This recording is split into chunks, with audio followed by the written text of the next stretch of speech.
Hii ni ziara kwa ajili ya kukagua hali ya mawasiliano pembezoni huku katika mipakani ambako mara kadhaa mawasiliano yamekuwa na mwingiliano.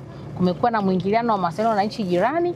Kwa hiyo siku ya leo tuliitenga kuona kwamba tunakagua, lakini vile vile tunaagizana, tunasisitizana hakika kufikia ukomo wa mwingiliano wa mawasiliano, kwa sababu wataalamu wetu wana uwezo wa kuhakikisha kuona kwamba wanawasiliana na vyombo vinavyofanana na wao kwa nchi jirani, kuona kwamba kila mmoja sasa aweze kuweka vifaa vyake vya kitaalamu vya kuweza kumnufaisha mwananchi wake. Kwa mpaka huu wa Malawi tumekutana na tatizo la mwingiliano wa mawasiliano, tunasema false roaming, kwa maana ya kwamba una line yako, kwa mfano kama ulivyotolewa hapa wa Airtel ama wa Yas, lakini inafika wakati signals zinazotoka nchi jirani zinakuwa na nguvu zaidi kuliko signals za ndani ya nchi yetu. Hii ni kwa nini? Sio kwamba utaalamu unaofanyika kwenye minara ya Tanzania ni mdogo, la hasha, lakini ni umbali wa ule mnara ulipojengwa kutokea pale kwenye mpaka. Kwa hiyo unakuta ule mnara uliojengwa upande wa jirani kule huenda upo karibu na yule mtu anayetumia ile huduma. Kwa hiyo kile chombo chake kama ni simu ama ni radio inakuwa yupo karibu na ule mnara, na huenda mnara wa sisi Tanzania uko mbali kidogo na yule mtumiaji wa ile huduma.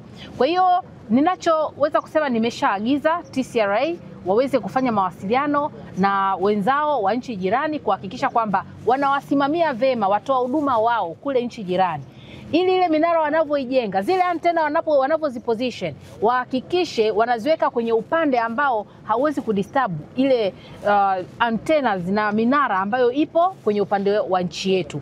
Kwa hiyo kwa kutegemea hii ziara, ndani ya mwezi mmoja natarajia watakuwa wameshawasiliana, na kama kuna marekebisho watakuwa wameshayafanya. Lengo ni tunataka kupitia fedha anazozitoa Dr. Samia, wananchi wa Tanzania wanufaike na mawasiliano ya uhakika ya ndani ya nchi.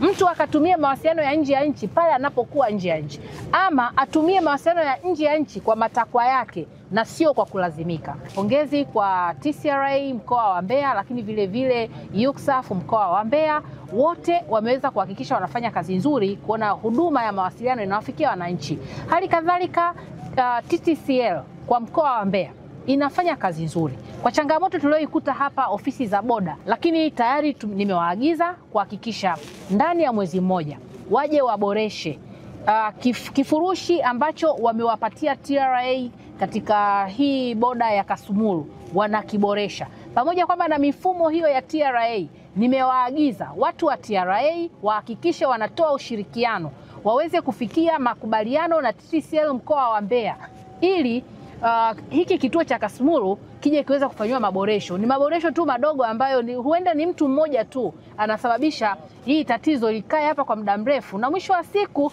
lawama inarudi kwa serikali ya Dr. Samia ambayo tayari imeshafanya kazi kubwa sana. Lakini kwa kupitia ziara hii ninaona kwamba wananchi wote wa Kasumulu na boda hii ya kuelekea Malawi watakwenda kunufaika, na sasa hata wakija hapa kukaa kwenye foleni kwa muda mrefu hawatakaa tena, kwa sababu spidi ya internet ikiwa nzuri, kila mmoja atapata huduma kwa wakati na kuondoka na kwenda kuendelea na shughuli zake nyingine.